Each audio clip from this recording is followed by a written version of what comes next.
All right, let's talk about Palo Alto Networks. Because the recent Q4 earnings report, wow, it really sent some shockwaves through the cybersecurity world. And we're going to decode exactly what happened. So, where does the story start? It starts right here, with this number.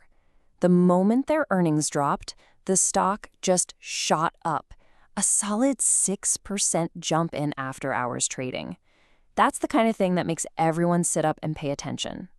And what was driving that jump? Well, it was this massive figure. We're talking $2.54 billion in just one quarter. Now you might be thinking, okay, big number, so what? Well, what makes that number so special is the real story here. And that's exactly what we're going to break down. Okay, so here's how we're going to tackle this. First, we'll look at that shocking earnings beat. Then we'll get into the secret sauce, their strategy they call platformization. After that, we'll see how AI and even a competitor's big mistake played a role. And we'll wrap it up by looking at what Wall Street is saying about all this. All right, first up, that shocking earnings beat. Let's dig into just how much they defied what everyone was expecting. Okay, take a look at these numbers. It's not just that they beat expectations, it's the scale of the beat that's wild. Wall Street was guessing around $2.28 billion in revenue. Palo Alto came in at $2.54 billion. And then you look at earnings per share, the profit for each share of stock.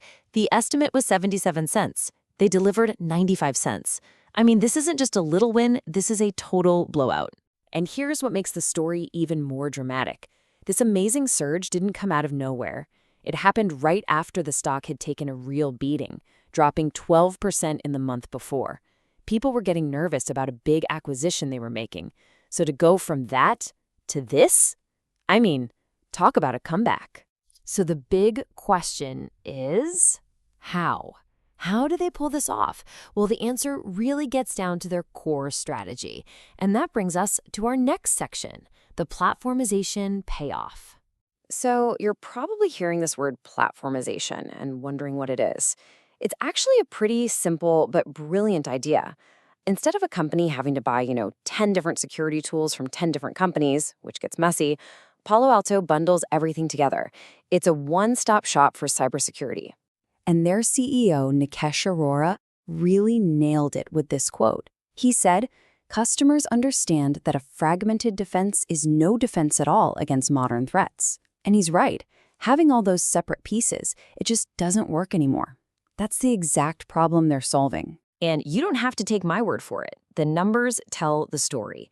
Those big consolidated deals where customers buy the whole package, up 50%.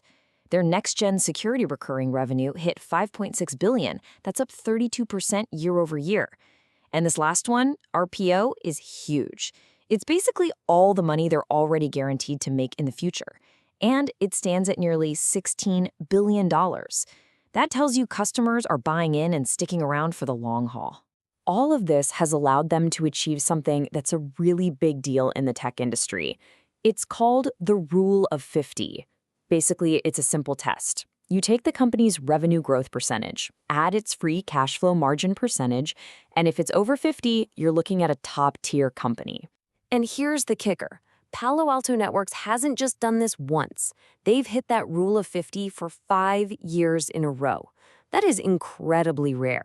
It shows they're not just growing fast, they're also super profitable and efficient. It's the best of both worlds. Okay, so that's their internal game plan. But what's happening on the outside? Well, the story gets even more interesting when you look at two big external factors, AI and a huge mistake made by one of their main competitors.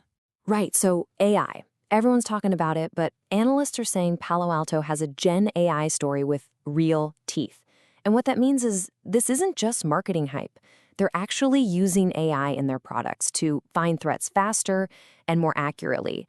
And that could be a huge engine for growth down the road. Now let's talk about that competitor stumble. This was a big one. You might remember back in July 2024, their rival CrowdStrike had an absolutely catastrophic outage. We're talking 8.5 million systems went down. The damage was estimated at around $10 billion. I mean, it was a global mess.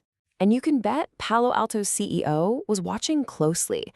As he put it, that outage caused a number of customers to reevaluate their options. And of course they are. When a security company fails that spectacularly, it's basically a golden opportunity for their competitors to step in and say, hey, we can do better. So, you've got this amazing strategy, and your competition is literally stumbling. So, what does Wall Street think about all this? Let's take a look at what the pros are saying and what the company itself is forecasting. Well, the reaction from Wall Street was pretty clear. They loved it. You see it right here.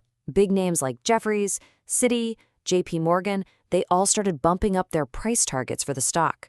That's Wall Street's way of saying, we believe this company is going to be worth even more in the future. And it's not just the analysts who are optimistic. The company's own forecast is incredibly strong.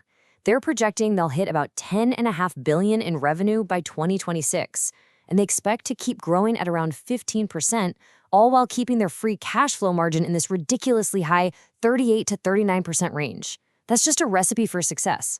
So, when you put it all together, it's clear that Palo Alto Networks is just firing on all cylinders right now. They've got a killer strategy, they're executing flawlessly, and they're even getting a little help from the market. It really leaves you with one big question to chew on. As cyber threats get worse and worse, is this all-in-one platform approach the only way forward for security?